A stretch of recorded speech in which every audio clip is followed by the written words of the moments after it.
কেমন আছো? আজ আমরা এবিটিএ অর্থাৎ মাধ্যমিকের এবিটিএ সলভ নিয়ে চলে এসেছি। আজকের ইতিহাস প্রশ্নপত্র সলভ করব আমরা। তো আজকের ইতিহাস প্রশ্নপত্রের পেজ নম্বর হচ্ছে 84। দেখো, প্রথম থেকে উত্তরগুলো দেখে নাও, আমরা উত্তর লিখে রেখেছি তোমাদের জন্য। তো এটা হচ্ছে প্রথম ক বিভাগের প্রশ্ন উত্তর। 1 নম্বর থেকে দ্রুত প্রশ্ন উত্তরগুলো আমি পড়ে যাচ্ছি, তোমরা শুধু দাগ মেরে নাও। ওকে। ফিউডাল সোসাইটি গ্রন্থের লেখককে না মার্ক ব্লক।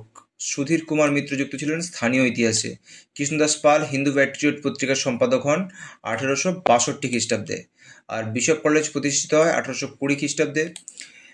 এবার এনকোয়ারার নামক পত্রিকাটি প্রকাশ করেন কৃষ্ণমোহন ব্যানার্জি।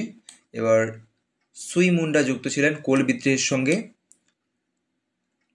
আসননগরে নীল বিদ্রোহে নেতৃত্ব দিয়েছিলেন মেঘাই সর্দার। অত্যন্ত স্পেসিফিক কোশ্চেন এগুলো। যিনি 1857 খ্রিস্টাব্দের সিপাহী বিদ্রোহকে জাতীয় বিদ্রোহ বলেননি, তার নাম দিয়েছি জন লরেন্স। ওকে, তারপরে দেখে যাব 9-এর প্রশ্নটা। দেখো 9-এর প্রশ্ন কি বলেছে। বলছে ব্রিটিশ ইন্ডিয়ান অ্যাসোসিয়েশন গড়ে ওঠে 1851 খ্রিস্টাব্দে। ওকে, তারপরে বলছে কি ন্যাশনাল পেপার প্রকাশ করেন নবগোপাল মিত্র। ওকে, সন্দেশ পত্রিকার সম্পাদক ছিলেন সুকুমার রায়। কলকাতা বিজ্ঞান কলেজ প্রতিষ্ঠিত হয় 1914 খ্রিস্টাব্দে। মোপালা বিদ্রোহ নেতৃত্ব দিয়েছিলেন ইয়াকুব হাসান। রালে কমিশন গঠিত হয় 1902 খ্রিস্টাব্দে। 1920 খ্রিস্টাব্দে সারা ভারত ট্রেড ইউনিয়ন কংগ্রেস এর সহসভাপতি ছিলেন কে? জোসেফ ব্যাপতিস্তা। আচ্ছা, জয়শ্রী নামে মাসিক পত্রিকাটির সম্পাদক ছিলেন লীলা রায়। আর অল বেঙ্গল স্টুডেন্ট অ্যাসোসিয়েশন যার নেতৃত্বে গঠিত হয় সেটা হচ্ছে সুভাষচন্দ্র বসু। এটা একটা ইম্পর্টেন্ট কোশ্চেন তোমাদের জন্য। বেঙ্গল নমশূদ্র অ্যাসোসিয়েশন গঠিত হয় 1912 খ্রিস্টাব্দে। কেয়া পাতার নৌকা গ্রন্থের লেখক হচ্ছে প্রফুল্ল রায়। ওকে, তারপরে দেখবো আমরা 20 প্রশ্ন, শেষ প্রশ্ন এটা 1-এর দাগে তোমাদের এমসিকিউতে। হিমাচল প্রদেশ পূর্ণাঙ্গ রাজ্যের মর্যাদা পাওয়া হচ্ছে 1971 খ্রিস্টাব্দে।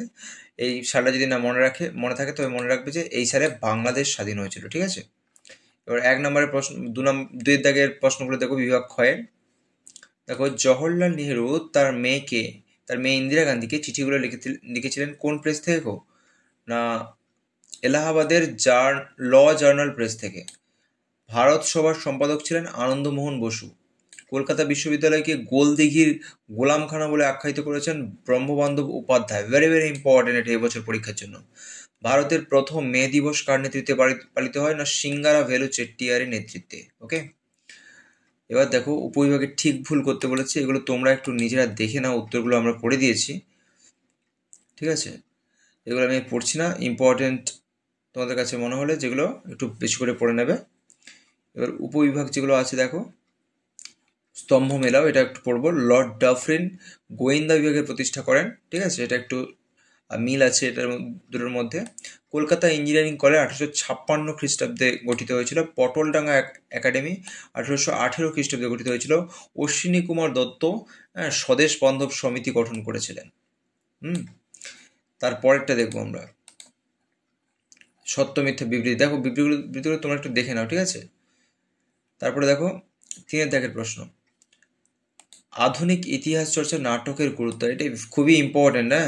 2 নম্বরের প্রশ্ন, আধুনিক ইতিহাস চর্চা নাটকের গুরুত্ব অপরিসীম। নাটক শুধুমাত্র মঞ্চের একটা উপস্থাপনা নয়, এটি ইতিহাসকে জীবন্ত করে তোলে, অতীতের ঘটনাগুলোকে বর্তমানের প্রেক্ষাপটে নিয়ে আসে এবং মানুষের মনে গভীর ছাপ রাখে। এছাড়াও ইতিহাসকে সহজবোধ্যভাবে গড়ে তুলতে আধুনিক ইতিহাস চর্চা নাটকের যথেষ্ট গুরুত্ব আছে আর কি। ব্রিটিশ সরকার কেন সোমপ্রকাশ পত্রিকা বন্ধ করে দেয়? এটা সবারই তোমাদের জানার কথা, কারণ কি ভার্নাকুলার প্রেস অ্যাক্ট, যেটা কিনা লর্ড লিটন জারি করেছিলেন। ঠিক আছে, 1878 সালে এই আইন জারি করা হয়। এর উদ্দেশ্য ছিল ভারতীয় ভাষায় প্রকাশিত যেসব পত্রিকা, মানে কি দেশাত্মবোধক পত্রিকা, এগুলোকে নিয়ন্ত্রণ করার জন্য। ব্রিটিশ সরকারের বিরোধী যে কোনো কথা সমালোচনা বন্ধ করার জন্য। তারপর দেখো, আধুনিক ভারতের পাশ্চাত্য শিক্ষা বিস্তারের ক্ষেত্রে 1949 সাল কেন বিখ্যাত? তো কেন বিখ্যাত না 1947 সালে ভারত সরকার শিক্ষা উন্নয়নের জন্য বিভিন্ন পরিকল্পনা গ্রহণ করেছিল এবং 1949 সালে এই পরিকল্পনাগুলোর বাস্তবায়ন হয়েছিল। হ্যাঁ, আর এই বছর এই বিশ্ববিদ্যালয় কমিশন গঠিত হয়েছিল, মনে থাকবে তো? তাই হচ্ছে এই সালটা বেশি ইম্পর্টেন্ট। তো এর থেকে বেশি কিন্তু 1935 সাল ইম্পর্টেন্ট। দেখবে প্রশ্নটা কিন্তু এখানে 1949, আমার মনে হয় ভুল আছে, এখানে 35 হওয়ার কথা ছিল, ঠিক আছে। তারপরে দেখো